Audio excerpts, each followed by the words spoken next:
Cloudcast Media.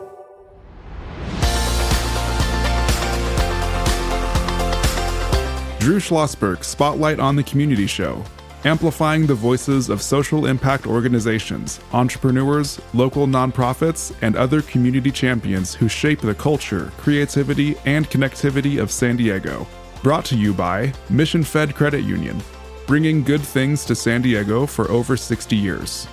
Learn more about what is good for you and good for all by visiting www.missionfed.com. I'm Drew Schlosberg of Cloudcast Media, and we are just so honored to be doing a remote shows here at MCRD with some of the finest military folks, our Marines, that are right here in San Diego. They'll be celebrating their 250th anniversary later this year. In the studio with us today is Colonel Kendrick Gaines. He's the Assistant Chief of Staff of Recruiting of the Western Recruiting Region. How you doing, Colonel? Outstanding. Thank you. Good. How long have you been in the Marines? So I enlisted in the Marine Corps in March of 1996, and I earned my commission in 2002. In 2002, were you here or were you in another part of the country? Our sister depot there in Paris Island. Oh, is that right? Very, very good. Joining you is your colleague, Gunnery Sergeant Jacob Smith, Course Chief for the Marine Corps Recruiter School. How long have you been in the Marines, Gunnery? Yes, sir. I've been in the Marines since March of 2013. Okay, and did you start here, or were you also back out in Paris Island? Where were you? I was over in Paris Island as well. Okay, very, very good. Yes, sir. How do you like San Diego? How can you not like San Diego? Exactly. How can you not like San Diego? It's different. Yeah. No sand fleas, anything like that. It's definitely much no different. sand fleas, right? Or those big, foot-long cockroaches and all that business. Colonel Kendrick, talk about the mission of what you do in your area. Yeah, so the Western Recruiting Region is largely comprised of everything west of the Mississippi River, all the way out to the Pacific, Guam, American Samoa. And our mission here is to find those men and women of character who are willing to undergo the challenge that we offer them to earn the title of United States Marine. We find them, we mentor them, prepare them for the physical and mental rigors of recruit training here aboard the depot. Right. So how is recruiting going? Are the numbers good? Are you happy with them? Can always be happier? Can always be happier, for sure. Right. But I got to say, we're on a great glide slope here, if you will, and pace that we've been able to sustain here in the Western Recruiting Region. And what do you attribute that to? Just the hard work of the recruiters, the men and women who are out there doing it day in, day out, engaging with community leaders, engaging with the applicants who, again, are willing to raise their right hand. It's all on their backs, and so I attribute it to their effort. Right, exactly. Gunnery Sergeant, what have you seen in your role of the type of recruit you're getting? Obviously, someone well qualified, heart is with it. Any changes at all, or pretty much the same? So I'll tell you, sir. So these Marines are selected based off their performance they had in the Fleet Marine Force, and so these are leaders that have led Marines, whether in large capacities or maybe not in a combat role, but in other roles as well. And so we take them basically, and now we're trying to give them the tools that are necessary to be basic Marine Corps recruiters. And so essentially we're teaching them skills like effective communication skills and talking to them about how to build those personal relationships. Also talking to them about the sort of challenges and sort of ethical things that are out there that go with recruiting as well. And so really it's just taking these Marines and getting them ready for the challenge of becoming a Marine Corps recruiter. And these Marines are ready for that. So, really I'd say the biggest thing that we have is we have a lot of Marines that are actually wanting to volunteer for this challenging duty. And so I'd say that's really the biggest. That's huge. That is, yes, sir. That's probably the biggest change that I've seen. When I came as a student, it wasn't that way. It was the complete opposite. And so, is there a waiting list to become a recruiter? I mean, so there is a there's like a list that comes out every year. So essentially, we have these Marines that are selected, and then they come based off of class dates that we have. So we have 6 classes that go every single fiscal year. Right, exactly. And so, Colonel Gaines, when you are looking at someone that is going to be what you consider a top-notch recruiter, is it something you can look in the eyes, you can tell, or you really need to spend some time with the person, or can you tell right out of the gate? You absolutely need to spend some time. I've been on recruiting now. This is my 3rd central tour on recruiting duty. Oh, my goodness. But in my primary job, I'm an artillery officer, believe it or not. But every time I've been out on recruiting duty, I've tried to find a correlation in what's the secret sauce, and if there's a tail sign when a person is going to be a fantastic recruiter, and I have not been able to discern what it is thus far. Right, so you do have to spend time with them. Absolutely. Exactly. And when you decided that you want to be in this role, were there some things that you said, I have to do better and to be in this role? Did you have to be a better communicator? Did you have to be a better listener? There were too many things you had to do better? So I wish I got a chance to volunteer for this. I was essentially voluntold, but as you said, I did have to do some reflection there in terms of what do I need to do to get better to be, recruiting station commanding officer, my first tour on the duty, if you will. And it was definitely listening with a purpose, and that's something that the gunny can talk to you about because that's what he teaches our recruiters. Not listening necessarily to respond, but just listening with a purpose there. And then just being thoughtful and understanding that there's a human dynamic to recruiting, and you have to be genuine and transparent in that human dynamic and dealing with people. So I think my producer, Brandon Joe, is going to think I teed you up with this because on our Spotlight show, I'm not sure if there's too many shows that I don't talk about how listening is very different from hearing. And we listen horribly, and you're kidding, most humans probably do. We hear just fine, we just don't listen. So I did not tee you up for this. I did not have you say that. Is that correct? That is correct. Gunnery Sergeant, talk about, teaching people how to listen.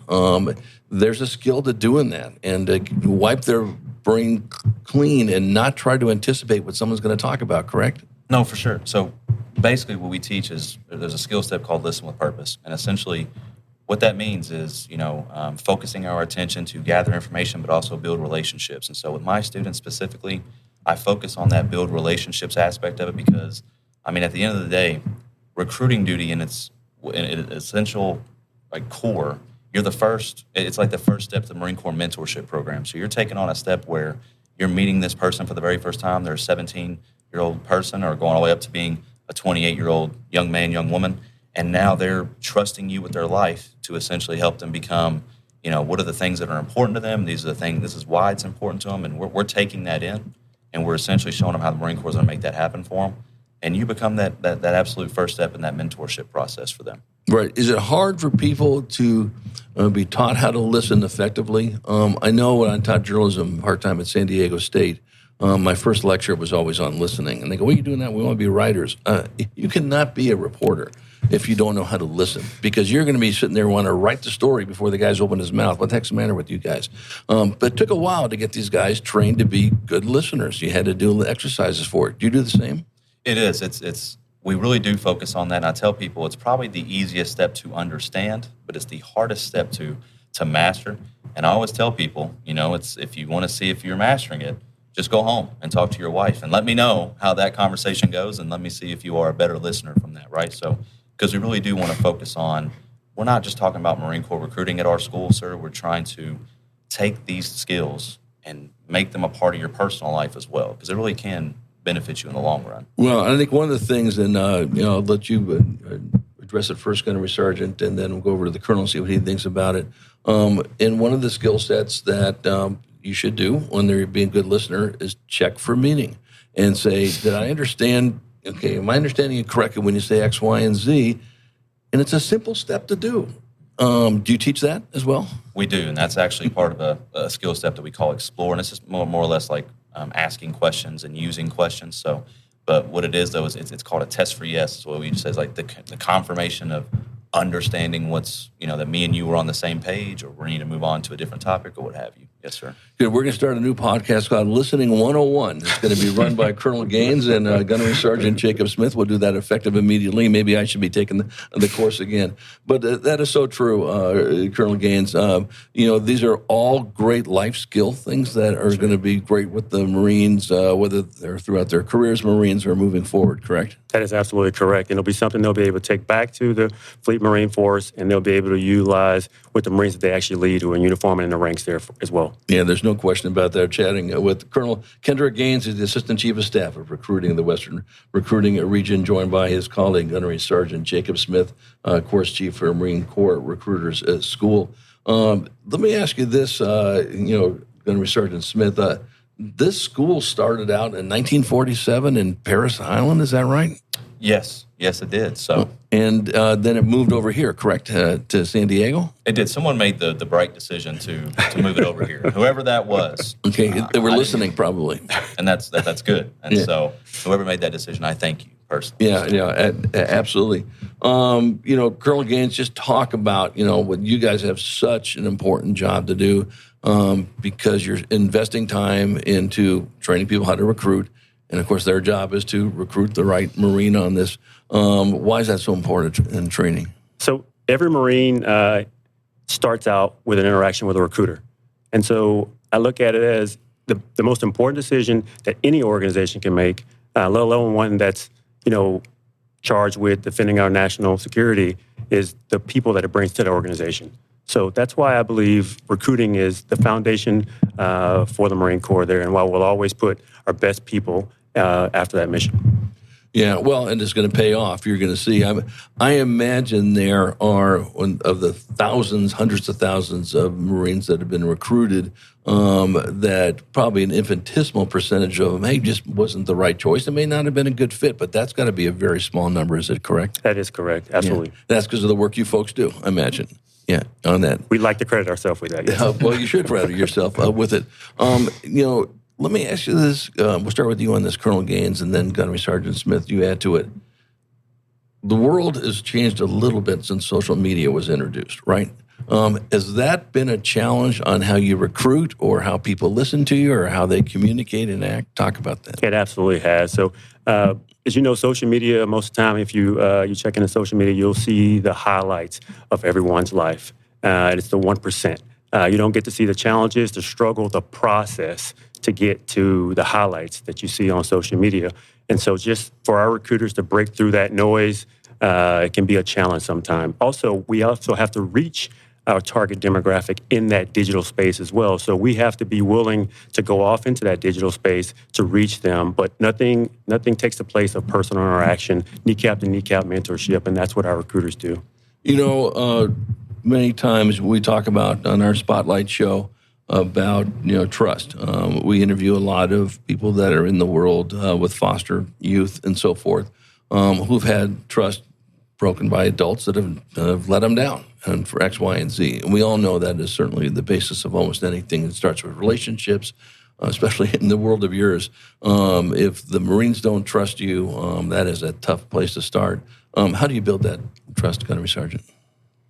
So I guess really, when you're thinking about that, there's something that I talk to my students about and we call, BLT, believe, like, trust. If a person believes in who you are, they like the kind of person that you are, and they trust in what you're talking about, that they're going to want to follow you in that capacity. So essentially just really understanding that, like, you're talking to a human being and that the conversations that you have with them, I mean, there are guys that I've recruited over the last 7 years that still reach out to me to this day. And it's these guys have either, or young ladies have either stayed in the Marine Corps or they've gotten out and they've become fathers and wives. And, they've done some really great things in their personal life. And so they still want to reach out and say, you made a huge impact on me. And I think that's really just because of the focus that we have, which is focusing on that building of the relationship. Right. Sure. We come back from break. I want to continue the conversation with both of you on why you folks are so successful at this. And with that success, shouldn't you be also, besides doing what you're doing for the Marines, and I'm not saying you should leave the Marines, don't do that, but there are corporations that could probably use your skill set in looking and identifying future leaders and so forth. We return with Colonel Kendrick Gaines. He's the Assistant Chief of Staff of Recruiting for the Western Recruiting Region, joined by his colleague, Gunnery Sergeant Jacob Smith, Course Chief for the Marine Corps Recruiters School. I'm Drew Schlosberg. You're listening to another edition of Drew Schlosberg Spotlight on the Community Show. We are the nation's longest-running community podcast. We're now in our 19th year. Brought to you by the good folks of Mission Fed Credit Union for 6 decades, doing great things in our region, whether it's food insecurity or it's art or it's financial literacy. They at the top of their game. We will be right back after this short message. When you do your banking with Mission Fed, you get great rates on auto and home loans. That's good for you, but something good also happens for a lot of other people. We're not for profit, so we put money back into the community to help lots of great nonprofits to keep San Diego strong. So you're not just getting something good, you're doing something good. Come to Mission Fed. It's banking that's good for all. Brand amplification is the DNA of Cloudcast Media. And our code is the powerful blending of sound, voice, and storytelling to lift local brands and their communities. Whether it is our Brandcast, Schoolcast, or Causecast platforms, the unifying ethos is all about this community, the one you call home. If you dare to dream and want to explore the brand amplification of Cloudcast, a national leader in local podcasting and other Winfluence strategies, please visit us at cloudcast.us.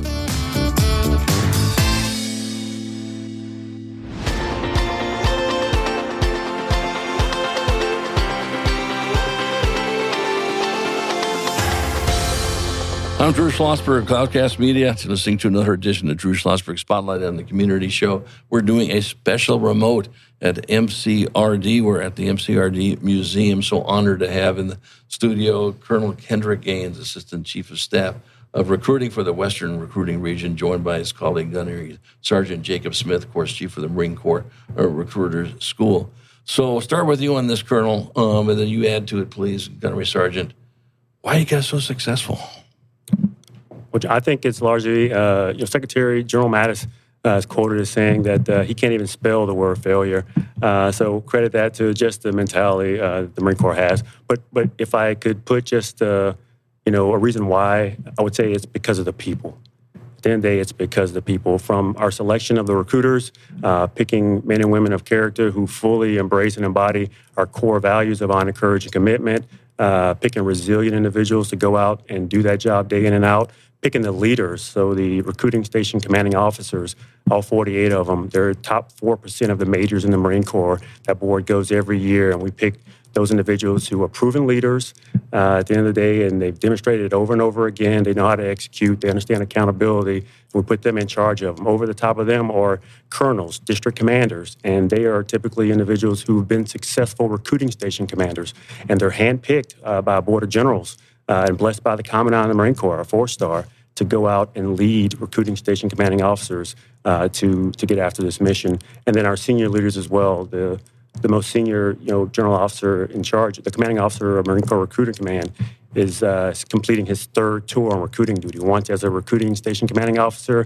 as a district commander, and now as a 2-star. So it's mostly attributable to the people, I would say 70 to 80%, and then the remainder is due to our training, which I'm sure Gunny can talk more about. Yeah, and I think before we get over to Gunny, that it seems like this is a field in the Marine Corps recruiting that when you have a passion for it, you don't want to leave it, correct? Absolutely. Or it brings you back. or it brings you back. Absolutely. With it being a priority of the Commandant and making sure, again, the people you bring in, the most important decisions you make, understanding it's the lifeblood. So it is. It brings you back. Yeah, talk about the training, Gunny, as he was saying. So really, yeah, so that training, right when these Marines first show up, because a lot of people have different misconceptions or ideas about what recruiting duty is. And so really because we have some outstanding career recruiters that are instructors over there at Basic Recruiters Course. And so what they're doing is we're having to take their mindset of now saying, okay, I'm leaving the FMF, I'm leaving the Fleet Marine Force, and I'm used to leading Marines in this capacity. And I'm like, what, becoming a salesman? And it's like, well, no, it's not that. You are learning the idea of sales, but it's more or less you're taking those leadership values that you had as a Marine, and you're just transferring them over on the recruiting sector. That's really all it is. So really we just focus on, like I said a little bit earlier, was just really focusing on building that personal relationship, teaching our Marines to try to be better listeners. And then really when they get these future Marines, they'll ask, like, so how do I know, like, how can I lead this future Marine to eventually go to recruit training?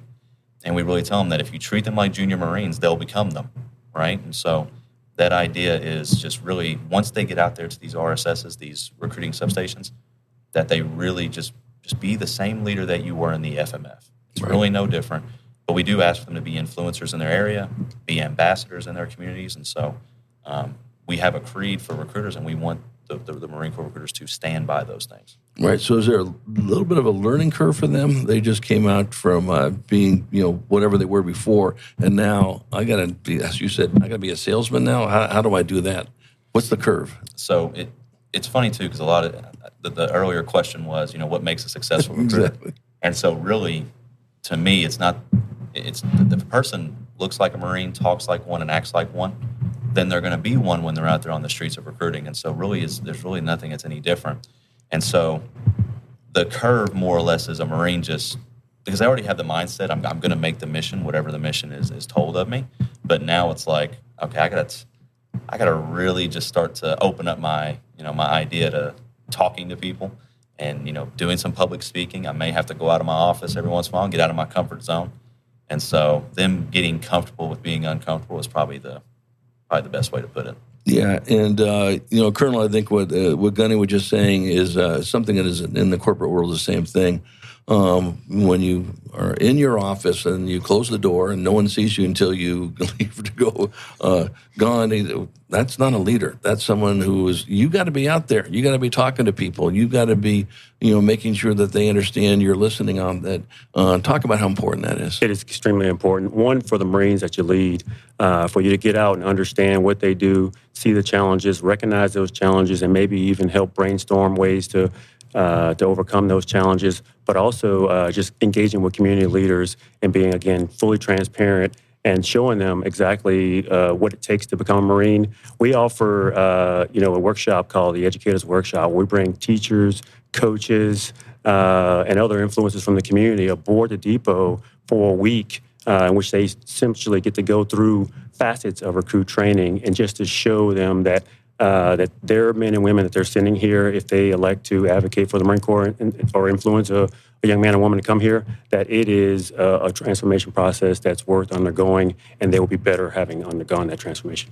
So now when they come in there, my daughter's a teacher, okay? I think I'm going to send her through this over here. So you're going to be talking to Gunnery Sergeant Jacob Smith tomorrow morning at Dark 100. Of course, that's not going to happen because she won't be up at Dark 100. But seriously, when you work with those coaches or teachers and all that business, do they ever make I think I want to do this with the Marine Corps, whatever. Can they? Or they can't? You don't have civilian recruiters here? We do not. No. Right. Ever think about that? I don't think it's ever been. I think the best person that could advocate for the Marine Corps is a card-carrying Marine, someone who's been out in the Fleet Marine Force. Walk the talk. That's absolutely right. Yeah. Right. Exactly. I wasn't trying to make your job harder on this over here. Last time we're talking to Drew on the radio. Gunny, talk about what have you seen? We talked a little bit about social media that the Colonel brought up. Are there other tools, like technology tools? Does AI tie into all this? You can't help but when you're in the schools, we work a lot with the schools, and you got to talk about artificial intelligence. It's here whether you like it or not. Do you use that at all? Or does anyone bring those up at all?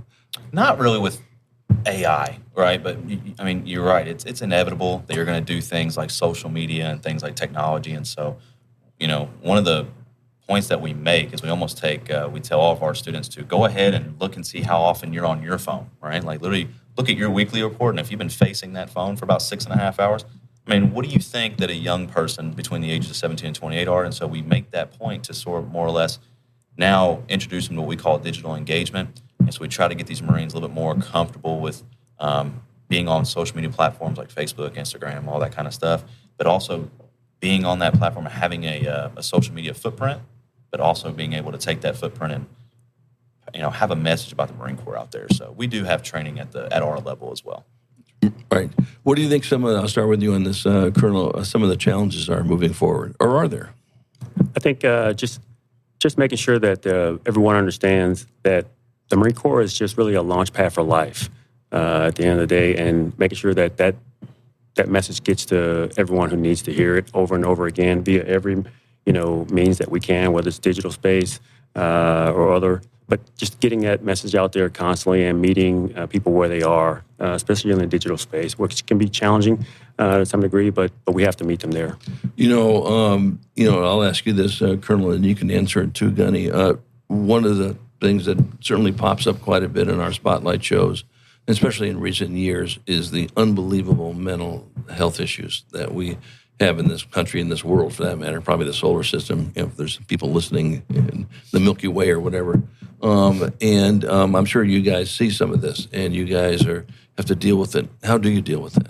Well, I think there are programs in places to help deal with it while you're in and after you get out as well. But I want to make sure that everybody understands that, even though I have a combat arms MOS and I've been in harm's way, and the Marine Corps is a warfighting organization, so we have a bunch of infantrymen, if you will, as well. There are 350 other career fields in the Marine Corps that you can be a part of that don't involve direct combat, from cyber warriors, if you will, administrators, logisticians, other career paths that may not put you directly in harm's way. But at the end of the day, we do have a bit of a mantra that every Marine's a rifleman. So everybody will pick up a rifle and understand how to employ a rifle out to 500 meters, targets out. But at the end of the day, we are a warfighting organization. But there are other career paths in the Marine Corps aside from combat direct. Yeah, that's good. Gunny, what can our listeners do to support your efforts? And I'll toss it over to you, Colonel, after Gunny's done.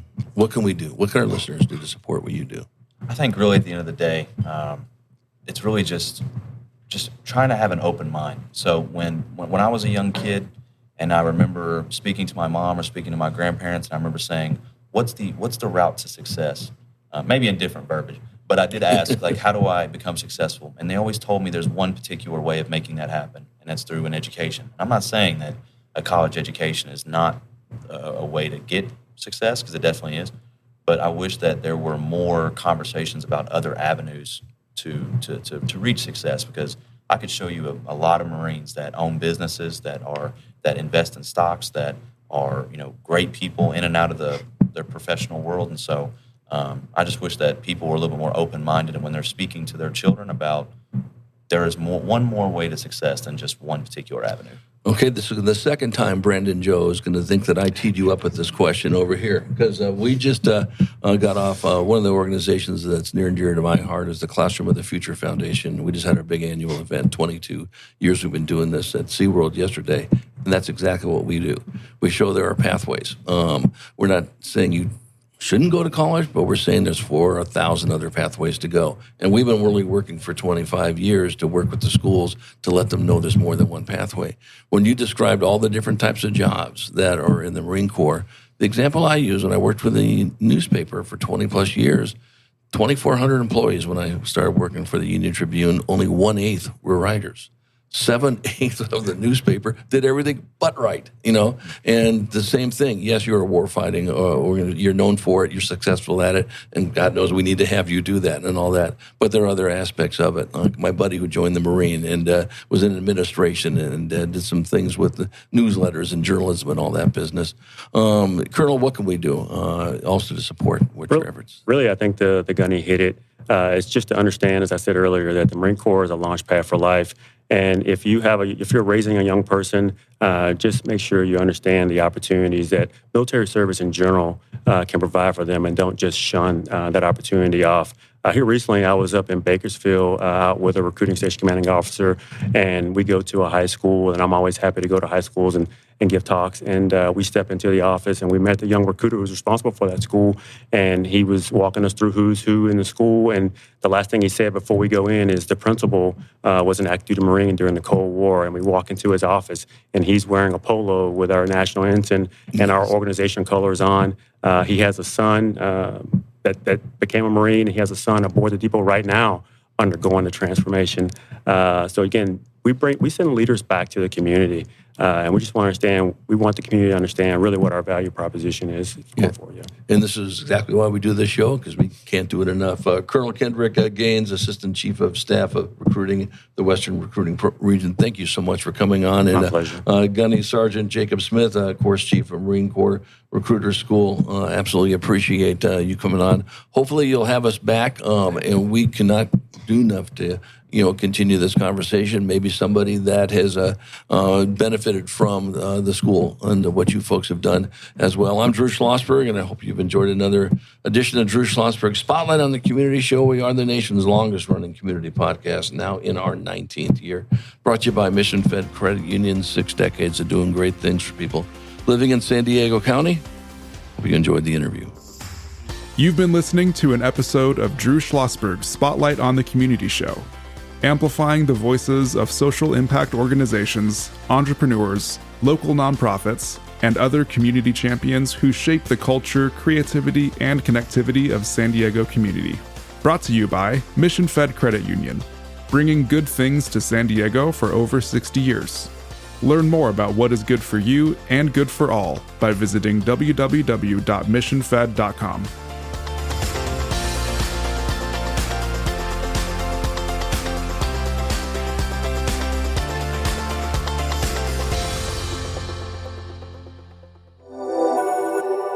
Cloudcast Media.